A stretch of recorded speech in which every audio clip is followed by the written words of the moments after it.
Are you a busy person? And is it making it harder for you to hit the gym, eat in a healthy way? If that's the case, good. You're in the right place because we have answers for you in this podcast. We'll talk about why you should never let busy stop you from pursuing your greatest health and fitness. Stick around.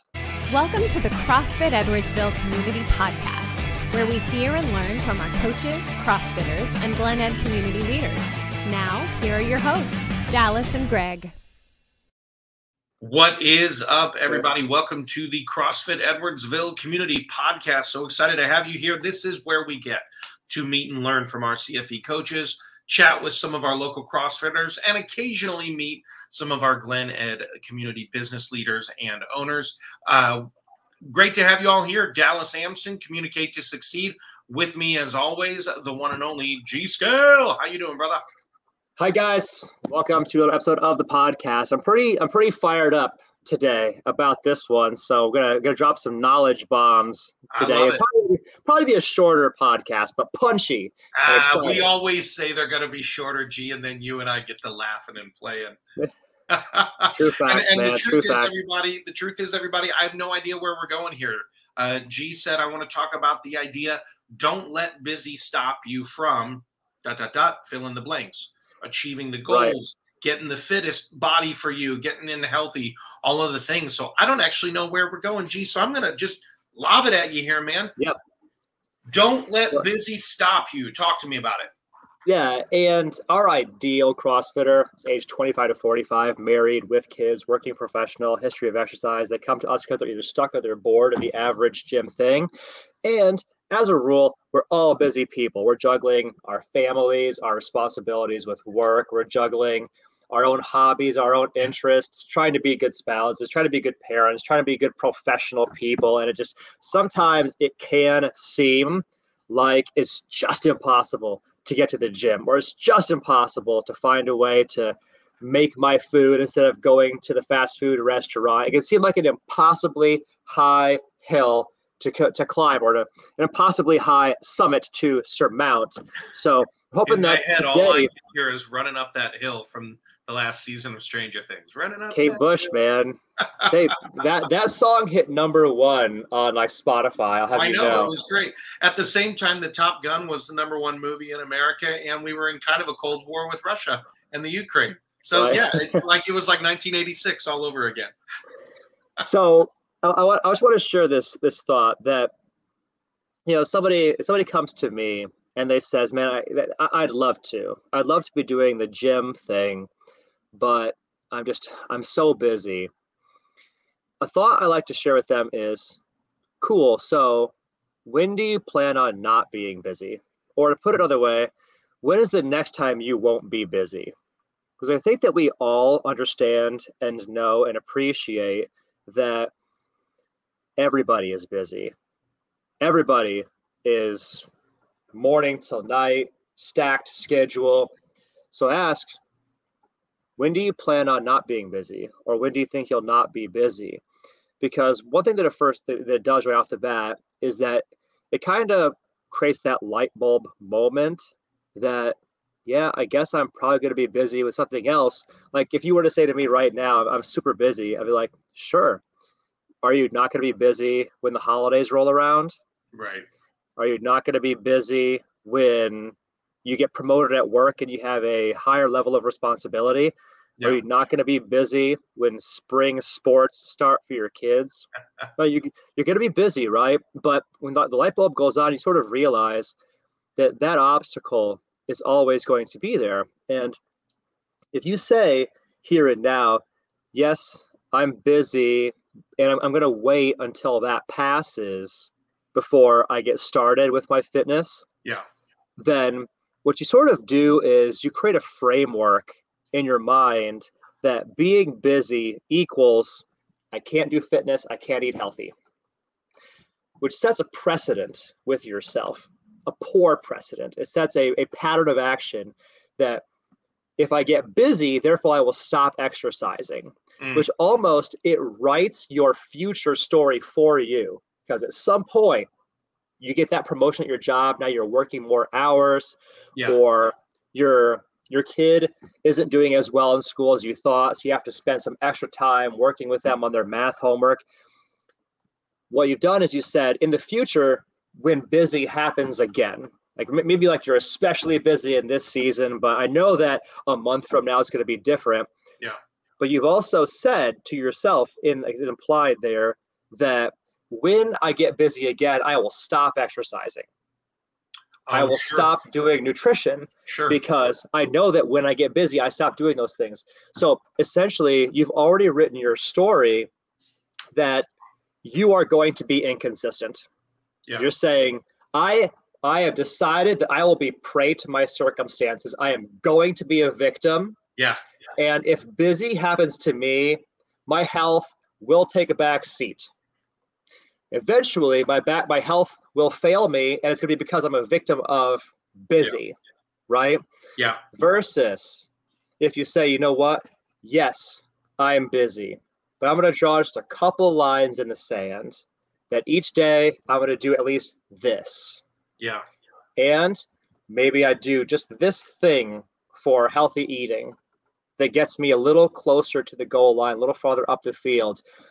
What you're then doing is you're saying, yes, I am busy, but it's going to take a lot more than that to stop me. Sure. And I'm setting a precedent with myself that no matter what kind of busy comes my way, I have enough clear-headedness to say, you know what?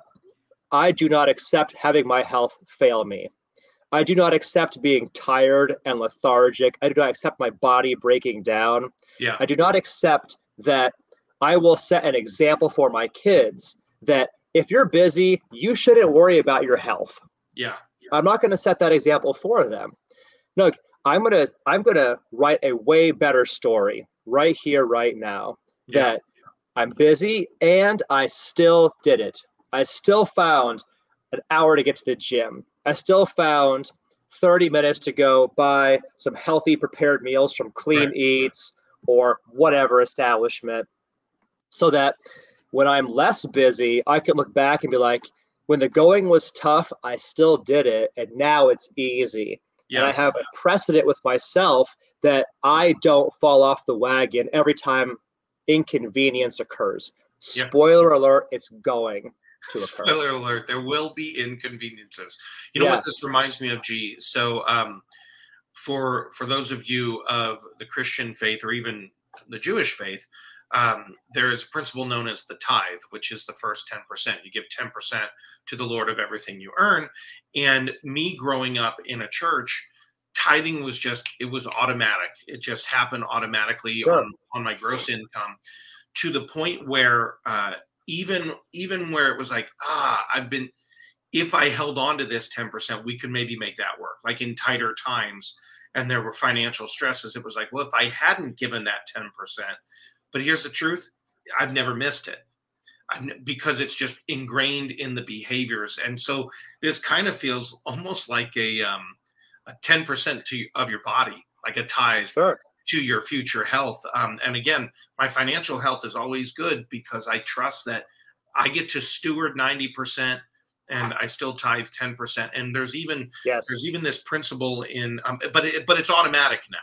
No matter if there's other financial stresses, that's not even thought of as part of my mind. It's because you have set a track record with yourself, that is what you do, right? This is the same principle. You are setting a track record with yourself. How do you respond to busy? It matters. It matters not just because of what your spouse sees, what your kids see. It matters not just because your health will be impacted, but it also matters because how you view you is impacted by this. Your sense of self and your identity literally depends on you making a wise choice when you get busy. Yeah. And there's this other principle in financial, for those of you who've probably heard this, it's called pay yourself first. It's a personal finance strategy where you have more increase and consistent savings and investment before you start thinking of all the other monthly expenses, discretionary purchases, all of that. You pay yourself first. And that's what this likens in my brain too, is I can wrap my brain around this if I draw the conclusion that it's like a financial strategy. I'm investing in long-term health. I'm watching, you and I've talked online. I'm watching my dad go through a triple bypass in this last couple of weeks here because he didn't invest in the long-term strategy and instead thought, oh, I just need to keep staying busy. But when the body gives up, it's like, yeah, you've not used it right. So it's like we need to tithe our time into our health and pay ourselves first, so to speak, in our health. And then no matter what happens fiscally or physically in our bodies, we will see the long-term return investment in the way we look, feel, perform. Yeah. And if we use the parallel of your financial health, I think a lot of us have heard the idea that if you save $100 a month, $200 a month from when you're age 20 to when you're age 30, and then just stop investing, the compounding effect of the investments pays off enormously, and you would have more money at retirement than if you had saved like $1,000 a month starting at age 40 or age 50, right? The same thing happens with your fitness, that you don't have to do enormous deposits every single day, but 30 minutes of strength and conditioning in a CrossFit workout setting consistently, it compounds. The benefit compounds, right? You start to see progress, your abilities, your energy, your mood, your stress tolerance all becomes better. And when you eat in a healthy way, the benefits compound. And starting right now, when you are at your absolute busiest, will ultimately pay off way better than waiting until you can do an enormous dump of time and energy. Like, all right, now I'm not busy for the next 30 days. I'm going to train for 3 hours a day. It doesn't work like that. Right. It doesn't work like that. Right. In the Lord told us, in this life you will have trouble, but take heart. I've overcome the world. It can be beaten. If you don't let it beat you here, busy does not have to be the deciding factor. You can be the person that decides your fate by making a better choice today. I like that. And for those of you listening, when he said, if it doesn't beat you here, he was pointing at his mind. So much of it has to do with our mindset. And I think that's a really important part of the game there, G. But I love this idea. I love this concept. And again, for me, tying the metaphor to the pay yourself first. That makes it important. And the truth is, my kids already know about the tithe. My kids already see me paying myself first. Like, that's a principle I've ingrained in them. And not too long ago, during this latter half of the summer, two of the boys went out with jump ropes, and we're just on the sidewalk right outside our place.